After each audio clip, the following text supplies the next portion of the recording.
The cuckening continues. Akaash Singh finally addresses internet backlash. Men being sick, horrible. I hate men being sick. It's the worst genre of man. Yeah, get your shit together. We gotta go to Mew Mew on Sunday. Yeah, we have plans, Sundays baby. are for Mew Mew. For the House of Mew Mew. The House of God. The House of Cards. Oh, the man is depressed. Holy shit. Where did they find it? Like, what? Like, get off this podcast and go take care of him. Happy Thanksgiving, everybody. All right, I woke up this morning extremely thankful. Thankful for the day. Thankful for you as my Thankful for the slop. This harvest is bountiful. audience. So many things to be thankful for. Matter of fact, I want you guys to write down up in the comment box, what are you thankful for? All right, it's been a tremendous year. So many upgrades, so many changes just on this channel. But I know this week in particular, I am specifically thankful that this content has hit because it is ad revenue season, baby, all right? And mi madre, all right, she needs the house paid off. So she and I are extremely thankful.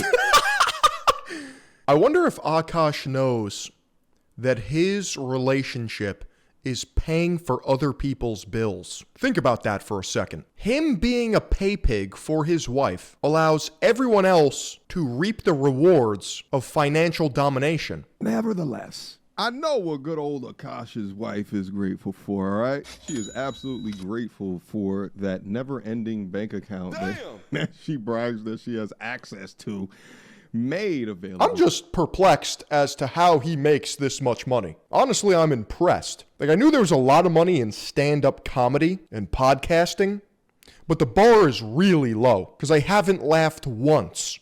And if those results can produce that amount of cash flow, I mean, it's only a matter of time before Third Eye Global goes nuclear on kick.com/Philion. By her husband, Akaash. Posted 16 hours ago, right? Continuing to brag of the pay pig tendencies that she utilizes for her gain. And if you're unfamiliar with Masika, and I wasn't either, I wanted to take a look at the type of prices that they charge over there. And just as you can guess, Holy buckets! you know, this is high-end luxury stuff that she continues to brag that she has access to. In other words, she don't give a ish what y'all say or how much she is embarrassing him. She gonna continue to pop off for her public validation. But anyway, the wonderful couple is back in the States, and Akaash not only has publicly addressed everybody on the internet calling his wife a gold digger, but also his wife. And that's all from Akaash ATM, by the way. Released yet another podcast continuing to disrespect not only him, but men in general. After knowing and watching everything that is happening and watching her husband experience this self-implosion and perhaps the end of his career, to continue to brag about how you are using him and talk ill of him, it shows either no awareness or just no remorse. And Now, I'm not saying she's a gold digger, but we're getting ready to go over Akaash's thoughts in regards to this backlash. I still want it to be addressed on Flagrant, baby. They address everything else on there. Release the pod. Release the pod. Everybody, Schulte here. Akaash Singh, Alex Media, Mark Gagnon. Listen, we got to address something that happened this week. You know, we had to talk about something that happened to Akaash, you know, this week. I was bullied. You were bullied, bro. I was bullied, yo. You were bullied. You were disrespected. I was, You were blasphemed. You were blasphemed. You were treated in a crazy way. Now, obviously, they're speaking about a completely different situation, but I just wanted to prove to you guys that, yeah, they address things on their podcast. Where you at, Akaash? We want to hear from you. But in the spirit of diving deep into the psychology of this entire situation, we need to review his thoughts I on will never find a girl that loves me this much ever again. why he clings to this dead relationship. Quote, I will never find a girl that loves me this He needs to buy red pill courses. He needs to attend alpha male workshops. He needs to go to pickup artist conventions. much ever. Again, ooh, let's watch. Talking about, again, I don't think these narratives, people calling your wife a gold digger and all. This is also pretty lame. Recording a stand-up comedy show and then posting it on Reddit. That's a low agency action. All these other things, it's a shitty thing. So I'm gonna tell one story that I have never even told her. Honestly, she has no idea this story. My wife and I met in 20. I just don't understand why he uses stand-up comedy to trauma dump. Maybe that's his only outlet, but it's supposed to be jokes. Ha ha, hee hee. Make me laugh, funny man. Bro is not gonna make it. I was not making much money. I was getting $25 a night doing stand-up. I was on MTV shows that paid dog shit money. If she was a gold digger, I didn't even have 10 to get the bitch, to be honest. But then in 2018, I went flat fuck broke. 34 years old, I probably made $4,000 that entire year. And we couldn't even afford the living room we lived in. How is that even possible? In New York City. We had to move out of that apartment and move to New Jersey. And what's even sadder than moving to New Jersey is I had... Bro was making $10 a day. What? to save up money to move to New Jersey. So we had to stay on her friend's couch for almost a month. We were basically homeless for a month. So I could save money to move to New Jersey. And I remember the night before we went to the couch, we had to stay in our apartment illegally. We were supposed to have been out by like 12 p.m. We moved everything. Yo, this is hilarious. I'm glad I paid money to attend this comedy show. We didn't have a place to stay, so we had to stay there that night. It was just me and her sleeping on a hardwood floor. I'm 34 years old. She's 25 years old. I'm looking at this girl like, man. First of all, that's a little sus. She's a 25-year-old teenager, and you're a 34-year-old grandpa. Ew. And you could go be with an Indian who's a doctor, like a real Indian. You're a beautiful girl. You have so much ahead of you. Me, I don't know what my life is going to be. I'm 34. I'm fucking broke. This dream might not ever happen, but I'm too fucking moronic to quit. And I don't know if I'm trusting an Indian doctor. Just seems rather unserious. I have nothing to give her. It's just a light jacket. It's like October. We have nothing. So I hand her the jacket, and then she said, "What's this for?" I said, "You can use that as a pillow." And then she goes, "Well, what are you going to use?" And I said, "I'll figure it out." She handed me back the jacket. She goes, "You take this." And then she laid with her head on my chest and her arm around me the entire night. And I remember thinking in that moment, this is why I haven't shared this with her, because I remember thinking, I don't The Indian doctor was throwing shit around before the operation. know if I'm going to be able to marry this girl, because I'm so broken. I'm in such a bad place, and it's a dark fucking time in my life. But I know I will never find a girl that loves me this much ever again. And I will never find a girl who rides for me this hard ever again. Touching and endearing story, and often I talk to my G's on the channel in a sense of that, listen, it's easy to love you while you up. Aren't most doctors Indian? Some of them are engineers. I just don't enjoy the idea that these parents pressure their children into degree farming and just becoming something because it's prestigious. That is not a proper quality filtration system. You should want to be a doctor because you have a calling for it. You want to help and heal people. It's a vocation. Right? But how do you know that that person will feel the same about you when the benefits... Anytime you play a video game, you find yourself being a heel slut. You're a support main. Transactional relationship is no longer there. Quick emergency meeting. I was recently searching for my name online and found way too much personal information, which brought me down this weird rabbit hole of how that could have happened. Go now. For it is moments when people's backs are up against the wall, which will be the real judge of their character. Will they stick it through with you, or will they leave you behind? But what Akaash seemingly leaves out of this story is that she left Phil, learn about Izzat in Indian culture. You'll see why they do that. Oh, I'm fully aware. him behind. Story time of why me and my husband broke up before we got married and why it ended up being the best decision we ever made. For those of you who are new here, hi, my name is Jasleen. I'm a stay-at-home wife, but I don't cook or clean because I don't feel like it. Jesus Christ. And my husband is a full-time stand-up comedian, and he buys me lots of nice things. You know what? I'll bring it up right now because I think it's a great opportunity to educate the slop enjoyers. Izzat is a concept of honor that is prevalent in North India, Bangladesh, and Pakistan. It applies universally across religions, communities, and genders. So essentially, it is the very difference between Western morality and ethics and Eastern, in this case, Indian morality and ethics. Now, I'm going to be very reductive with this, but essentially winning is good and losing is bad. So this honor system of Izzat is used to justify scamming, lying, cheating, stealing, because you are gathering Izzat from other people. It doesn't matter if you hurt somebody to get it, because you are increasing your Izzat. Now, if somebody does that to you, instead of eye for an eye, it's eye for a head. You return fire with superior fire. Now, this went absolutely viral on X, and posts explaining Izzat were going crazy because people were just looking at the value system and were like, holy shit, that makes so much sense. But it does have applications in politics, in policy, in society, and it's innate in their culture. The concept of Izzat has been viewed as curtailing the freedom and rights of women, yet characterized on a general level as a concept that cuts across social hierarchy and enforces equality in giving, but also equality in vengeance. The idea of reciprocity in both friendship and enmity.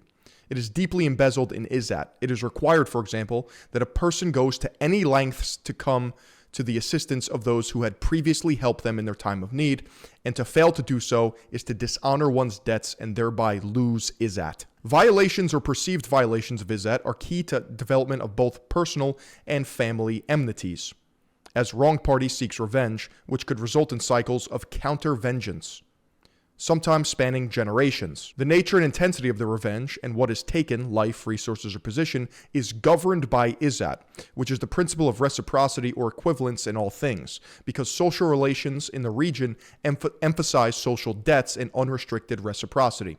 Among kin, enmity can spread to individuals who are not involved in the original infractions of Izzat and rarely remains localized. Yeah, so you could step on the toes of someone and ignite a generational blood feud and wind up dead because of it. All because you stole Izzat from another person. Now, this is deep, esoteric, true lore here at Third Eye Global, kick.com/Philion, and you're only getting this analysis on a weekly basis, which is why you should subscribe and follow me on X at Philion. Now, this content is up on her TikTok. It's 5 minutes in length, so I'm going to skip you to the continuation of Akaash's story.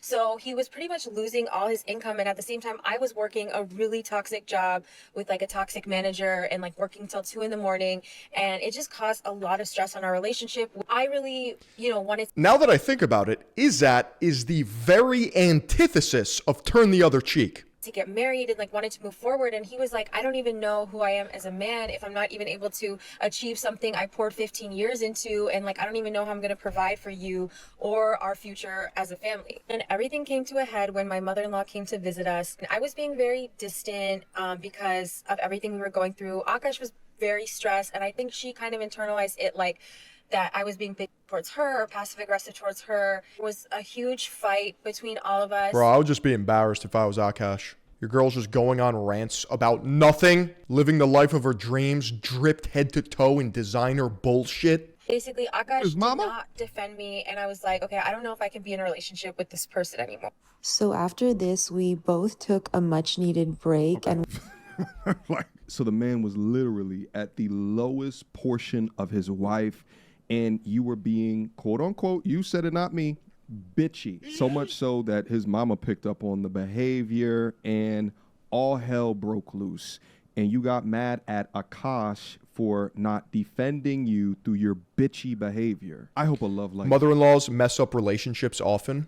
I wonder if that's a Freudian Oedipus complex, like another woman stealing your son. This never finds me. And just so happens, after he gets up on the podcast and is getting his life back together, all of a sudden then now you get back together with him. Okay, that's how that works, huh? We were on the break! Now, one of Akaash's biggest mistakes within this entire drama was encouraging her to get up on social media and let the audience know that she's tied to him. I mean, I guess outside of the It's probably because mothers pick up on these wives and want them gone. So they recognize the code in the way that they're treating them. Mistake of choosing her. But yeah, he actually encouraged that. A lot of people don't realize that. The post date of this video was back in June of 2024 and marks the beginning of the end. All right, let's listen. See, all of this is chalked up to a skill issue. On the cope cringe continuum, it's definitely cringe because of the cope. All right, it's 10:45 on a Sunday. I'm making my wife do her first skincare vlog. Yes, we are going to bed at 10:45 on a Sunday. Go. Okay, I want to say thank you everyone for being really nice in your comments. I didn't actually read all the comments because I don't have a death wish, and I don't like to normally be in videos because I don't like people, especially guys, saying something. So I appreciate all the nice comments, like the few that I read. I can't do this. Okay. Is he okay, bro? Okay, I have really acne-prone skin. Okay. Before this video, she rarely posted and did not give an opinion of Akaash on camera. And if you pay attention, she's actually nervous on camera, which is a far cry from screaming that she wants to bang her co-host's husband as she thinks about his 10-inch BBC on camera during a podcast. But I actually love you and want to fuck What? all of What? actually love you and want to fuck all of love you. Yeah, the 10-inch shawarma. Wait a minute. And the lesson there for all men is to assess the benefit of allowing social media a part of your relationship. There is literally zero benefit unless you're going to come up with an ingenious way to try to monetize that. But to that, money ain't everything, especially if you're a multi-millionaire comedian that's already massively popular. There's a reason that we don't know what Joe Rogan's wife looks like or a Charlemagne the God's wife looks like. There's a reason that when they're in the space of commentary, social commentary, or comedians, they don't want to allow their family to become a part of the ecosystem. I can only think that Akaash, who has called himself ugly previously, wanted to show off his wife. There's a utilitarian reason for that, and it's safety and privacy. Because her aesthetics to him would demonstrate him winning in life. Sort of like him walking around with a trophy or a badge of honor. I mean, if you want to show her off, show a picture, but bro gave her a mic. And in return, the relationship has Here, honey, I got you a Shure SM7B. Don't embarrass me. become the biggest RP lolcow or sacred lolcow that the internet has ever seen. And the flagrant subreddit, to my surprise, actually agrees with me on this topic. What Akaash is going through makes Charlemagne's reasoning of keeping his wife and family private even more genius. There's barely any digital footprint of his wife. Can't attack if there's nothing to attack. We barely know what Charlotte's wife looks like, nonetheless sounds like. We don't know her thoughts, feelings, actions of shit. Akaash's wife, wanting to be a social media personality, gave Akaash haters, in my opinion. Akaash flew too close to the sun, baby. He had to let everyone know he pulled an attractive woman 10 years younger than him that was of his race and culture. Bro, smurfing. And she was a virgin just like him. No. Okay, I have two butt stories. So one time I met this guy on Tinder. Not and one, I made the dumb mistake of letting him. All without the RP machismo and his personality doing the heavy lifting. Pretty impressive. However, his wife had to be a clout demon and let everyone know that she's just a typical sugar baby that landed a permanent bag, LOL. I get that it's easy to shit on her and her behavior is embarrassing, but had he not tried to look cool in front of his peers and paint that image of her initially, we wouldn't even... To be honest, nobody's talking about this.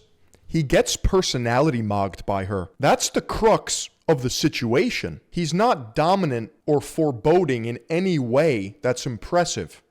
So her just shit posting, say this is all jokes, just walks all over him. Talking about this right now. Well, anyway, on their newest podcast, they took to addressing what's been happening after their trip. It's like he's sleeping at the wheel. It's like he's passenger princess in the relationship. Abroad, and you will not believe this. Dog mom. And except when Akaash comes home from a very rough weekend, did like 3-4 shows, and she goes, "Can you walk happy?" Because I'm tired. Honestly, yes, retweet. But also, Akaash hasn't been doing shit for happy this week because he's been sick. Oh, so wait, also whatever. Men being sick. horrible. Huge ick when men get sick. You're a man and you have the sniffles. What's wrong with you? I'm actually joking about that because when I get sick, it is the end of the world. A woman cannot comprehend the man flu. I am out for the count. I need immediate recovery as fast as possible. I need elixirs and potions and spells to be cast upon my well-being. Hate men being sick. It's the worst genre of man. They're so Neho. Like, I swear to God, the way this guy has been sleeping in his cocoon, like he's been hibernating, it's like you think he came down. Have you guys seen the discourse online about how you should never let your girl see you sleeping throughout the day? If she comes home from work, do not be on the couch.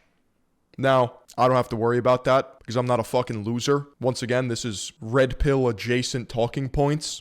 And it's the idea that women get the ick when they don't see you doing something, which I guess if you date weird fucking women, like that's your life. That sucks to suck.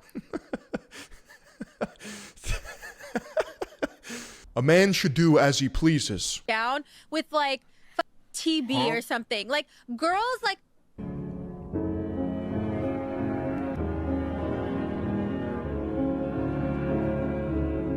Here we go again. this is a true story. Before I had my gallbladder emergency surgery, I'm sorry. The man is depressed. Holy shit.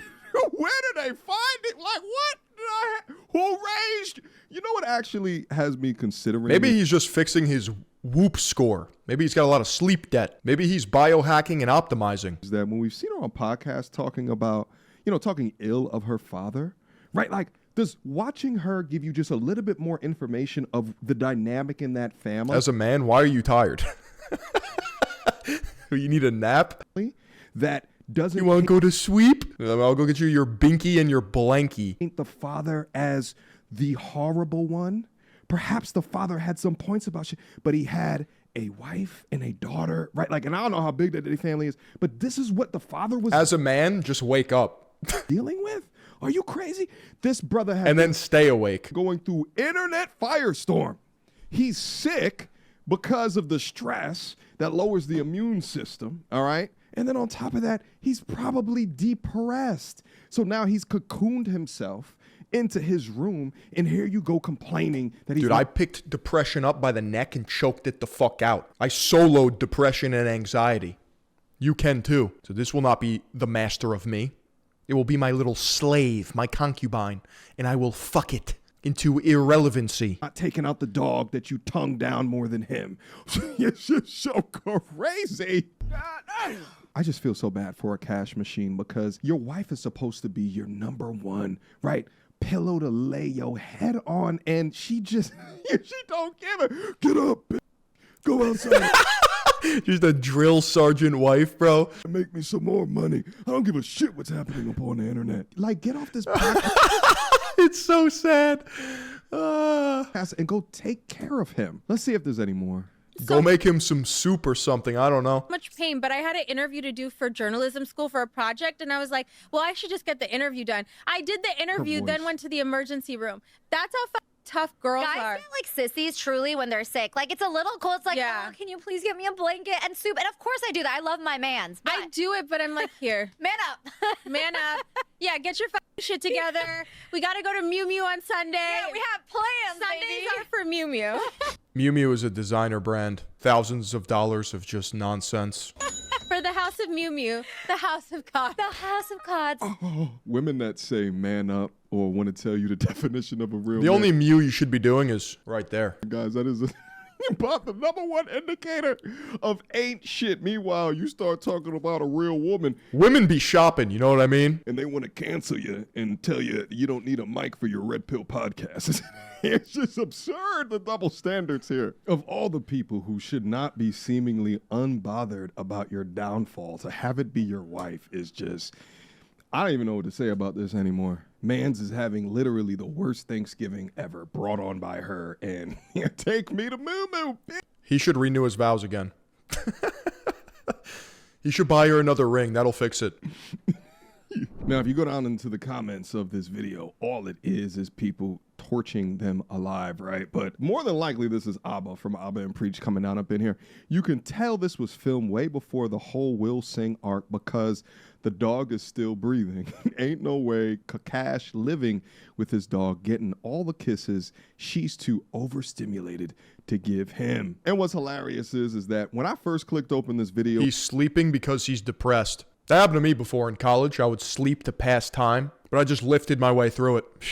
I thought the same thing, that this was way before the trip. Imagine if she would be materialistic too. What do you mean? But she references how they're dealing with the drama within the podcast. Like, we all can't believe the brazenness that she continues to display, that we cannot believe that she's still up here doing this content. And I feel like a podcast really gives this like open communication and dialogue and intimacy that I feel like creators will not do it. The world needed this podcast. Yeah, no, I actually love giving us kudos because, like, let's give our flowers. Like, if the internet's not going to do it, let's do it ourselves because it's not easy to share things that are really vulnerable about yourself, but you think will be helpful for other people or resonate with other people. Yo, his faces.